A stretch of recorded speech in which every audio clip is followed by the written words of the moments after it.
Merci, Monsieur le Président.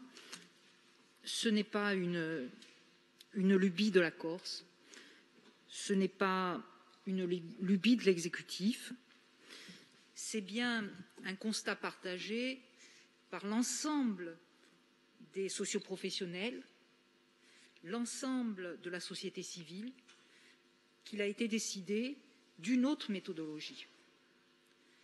Parce que celle qui nous est proposée n'est pas adaptée, ne prend pas en compte le relief des territoires.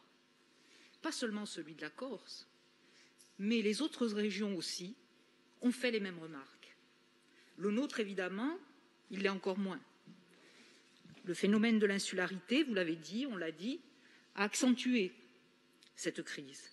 Les résultats sont bien pires encore qu'ailleurs.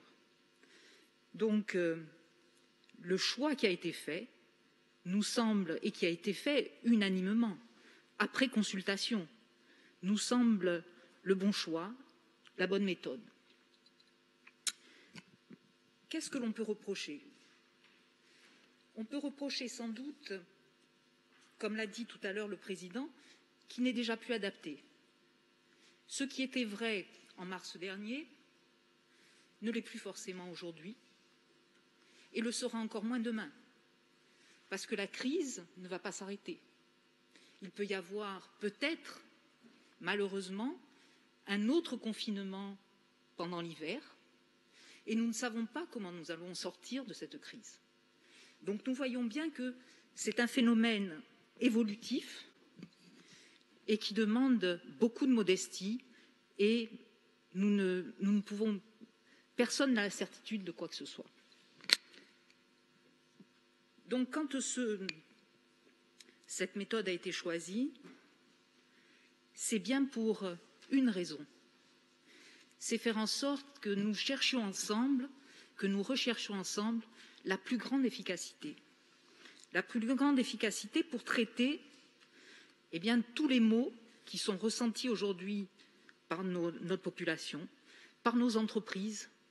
Et les chefs d'entreprise sont là aujourd'hui et ont des griefs tous les jours, connaissent l'angoisse et les peurs des chefs d'entreprise, connaissent l'angoisse et les peurs de ces ménages qui n'ont pas forcément, qui ne connaissent pas le lendemain, comment sera fait leur lendemain. Qu'est-ce qui a changé entre le premier confinement et le second?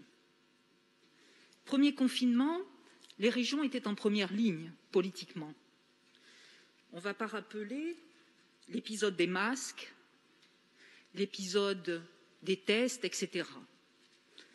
On a ignoré les territoires. Le gouvernement a basculé, le gouvernement a changé.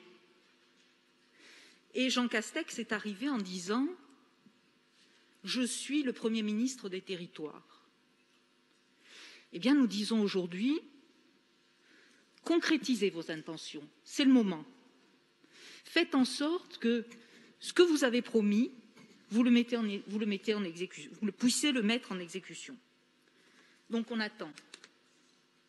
Nous l'avons attendu au moment de la réunion de tous les élus de la montagne. Il devait venir nous voir. Il n'est pas venu.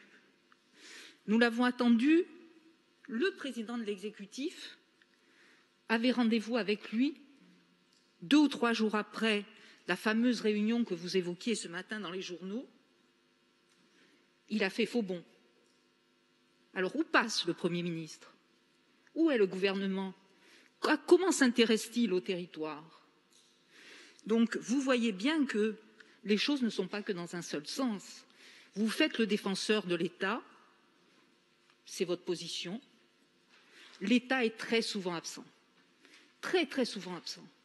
Après, vous nous dites, il y met des sommes conséquentes. Mais c'est l'État. C'est bien lui qui gouverne le pays aujourd'hui. Vous ne voudriez pas. Les proportions sont quand même importantes. C'est 100 millions pour la Corse, ce qui n'est pas rien, 300 millions pour l'État. Moi, je ne trouve pas que ce soit excessif pour un État. Je trouve que la proportion est admissible. Donc, vous voyez bien que depuis toujours, ce n'est pas aujourd'hui, il se trouve que nous sommes dans une situation que nous n'avons jamais vécue. Notre génération ne connaît pas n'a jamais connu une telle crise. Eh bien, même dans cette situation inédite, nous le voyons bien par rapport aux autres pays européens, la France est l'un des pays qui a le plus mal géré la crise. Les résultats, que vous le vouliez ou non, au niveau sanitaire, au niveau économique, sont loin d'être florissants. Regardez le PIB, comparez les PIB, la chute du PIB avec les autres pays. Comparez-la. Donc, nous disons, et je constate aussi, vous avez beaucoup communiqué au niveau du groupe Per Handap Umane, souvent sur la forme.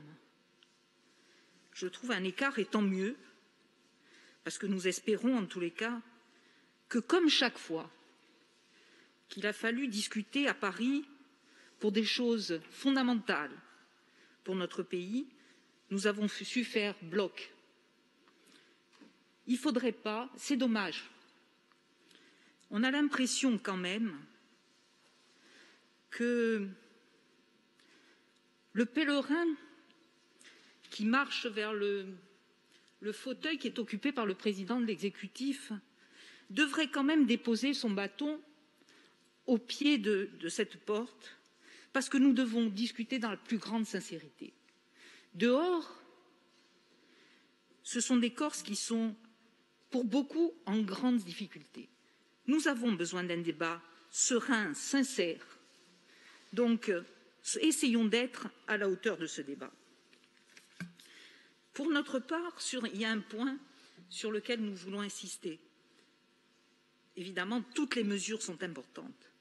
Il n'y en a pas qui soient meilleures que d'autres, plus intéressantes que d'autres, mais certaines sont plus utilisées. Et je voudrais revenir sur l'impôt, le crédit d'impôt d'investissement pour la Corse. C'est une des mesures phares, une des mesures que les entreprises utilisent beaucoup. Il y a besoin encore de la modifier. J'ai vu passer quelques amendements et nous aussi, nous souhaiterions que plus de critères d'éligibilité apparaissent. Donc, nous allons faire passer un certain nombre d'éléments. Alors, moi, je conclurai sur cette phrase, sur cette idée que nous devons tous, dans l'intérêt de ceux qui sont pas très loin de nous, pas très loin de cet hémicycle dehors et qui attendent, faisons en sorte d'être à la hauteur de ce défi qui ne s'est jamais présenté à nous, jamais.